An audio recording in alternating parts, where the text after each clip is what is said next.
किसी गांव में एक गडरिया रहता था। वह लालची स्वभाव का था। हमेशा यही सोचा करता था कि किस प्रकार वह गांव में सबसे ज़्यादा अमीर हो जाए। उसके पास कुछ बकरियां और उनके बच्चे थे जो उसकी जीविका के साधन थे। एक बार वह गांव से बाहर दूर जंगल के पास पहाड़ी पर अपनी बकरियों को चराने ले गया। अच्छी घास ढूंढने के चक्कर में वो एक नए रास्ते पर निकल पड़ा। अभी वह कुछ ही दूर आगे बढ़ा था कि तभी अचानक से तेज बारिश होने लगी और तूफानी हवाएं चलने लगी। तूफान से बचने के लिए गडरिया कोई सुरक्षित स्थान ढूंढने लगा। उसे कुछ ऊंचाई पर एक गुफा दिखाई दी। गडरिया बकरियों को वहीं बांध कर उस जगह का जायजा लेने पहुंचा तो उसकी आंखें फटी की फटी रह गई। वहां पर बहुत सारी जंगली भेड़ें मौजूद थी।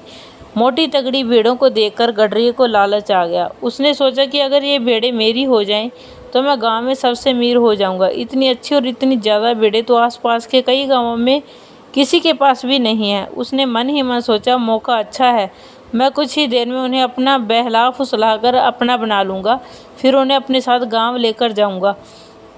यही सोचते हुए वह वापस नीचे उतरा। बारिश में भीगती अपनी दुबली पतली कमज़ोर बकरियों को देखकर उसने सोचा कि अब जब मेरे पास इतनी सारी हट्टी कट्टी भेड़ें हैं तो मुझे इन बकरियों की क्या ज़रूरत। उसने फ़ौरन बकरियों को खोल दिया और बारिश में भीगने की परवाह किए बगैर कुछ रस्सियों की मदद से घास का एक बड़ा गट्ठा तैयार कर लिया। गट्ठा लेकर वह एक बार फिर गुफा में पहुंचा। काफ़ी देर तक उन भेड़ों को अपने हाथों से हरी हरी घास खिलाता रहा। जब तूफान थम गया तो वह बाहर निकला। उसने देखा कि उसकी सारी बकरियां उस स्थान से कहीं और जा चुकी थी। गडरिया को इन बकरियों को जाने का कोई अफसोस नहीं था, बल्कि वह तो खुश था कि आज उसे मुफ्त में एक साथ कितनी अच्छी भेड़ें मिल गई हैं। यही सोचते सोचते वह वापस गुफा की ओर मुड़ा, लेकिन ये क्या, बारिश थमते ही भेड़ें वहां से निकलकर दूसरी तरफ जाने लगी। वह तेजी से दौड़कर उनके पास पहुंचा और उन्हें अपने साथ ले जाने की कोशिश करने लगा, पर भेड़ें बहुत थी, वह अकेला उन्हें नियंत्रित नहीं कर सकता था। कुछ ही देर में सारी भेड़ें उसकी आंखों के सामने ओझल हो गई। यह सब कुछ देखकर गडरिया को बहुत गुस्सा आया। उसने चिल्लाकर बोला, तुम्हारे लिए मैंने अपनी बकरियों को बारिश में बाहर छोड़ दिया, इतनी मेहनत से घास काट कर खिलाई, और तुम सब मुझे छोड़कर चली गई। सचमुच कितनी स्वार्थी हो तुम।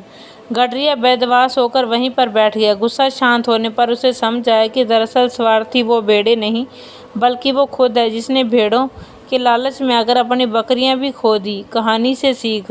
लोभ का फल नामक एक कहानी हमें यह सिखाती कि जो व्यक्ति स्वार्थ और लोभ में फंसकर अपनों का साथ छोड़ता है उसका कोई अपना नहीं बनता, अंत में उसे पछताना ही पड़ता है।